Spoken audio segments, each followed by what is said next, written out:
For all the latest updates, subscribe to News9. India decides to lower its diplomatic relations with Pakistan. India asked Pakistan to withdraw half of its High Commission staff from New Delhi. India asked Pakistan to withdraw half of its staff within the next 7 days. India's decision to downgrade its ties with Pakistan comes amid growing diplomatic tensions between the two countries. Decision taken following increasing espionage activities of staff from Pakistan High Commission in New Delhi. India is also angry over dealings of Pakistani officials with the terrorist. New Delhi has also decided to withdraw 50% of its staff from the High Commission in Islamabad. Pakistani security and intelligence agencies had recently harassed Indian diplomats and staff in Islamabad.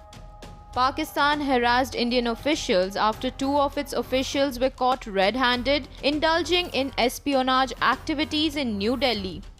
India had asked the 2 Pakistani officials to leave the country, declaring them as persona non grata. Pakistani agencies harassed Indian staff in Islamabad in a tit-for-tat action. Pakistan had forced India to withdraw High Commissioner Ajay Bisaria in August 2019 over the abrogation of Article 370 in Jammu and Kashmir. Modi government had stripped the special status of Jammu and Kashmir by abrogating Article 370. Jammu and Kashmir and Ladakh were declared union territories after the abrogation of Article 370.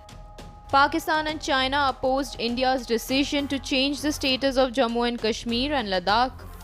Pakistan did not send its newly appointed High Commissioner to India.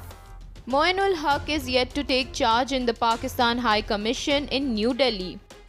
Acting envoys of India and Pakistan are heading the High Commissions in New Delhi and Islamabad for the past few months. India had last asked Pakistan to cut off its staff in New Delhi in December 2001 following terror attack on Parliament on December 13, 2001. India had also reduced its High Commission staff in Islamabad by 50%. India on Tuesday summoned Syed Haider Shah, acting envoy of Pakistan High Commission in New Delhi. Officials of Ministry of External Affairs conveyed India's decision to cut the staff to the acting envoy of Pakistan. Ministry of External Affairs officials expressed concern over the activities of Pakistan High Commission staff in India. Pakistan indulged in a tit-for-tat action on June 15 and arrested 2 staff of Indian High Commission in Islamabad. 2 Indian officials were arrested for involvement in an accident and for allegedly possessing fake currency notes. 2 officials were later released by the Pakistani authorities. The Pakistani agency is said to have treated Indian officials in a barbaric manner. India accused Pakistan of leveling baseless charges and violating the 1961 Vienna Convention on Diplomatic Relations. Pakistan retaliated by summoning India's deputy envoy Gaurav Ahluwalia in Islamabad and dismissed allegations of violating Vienna Convention.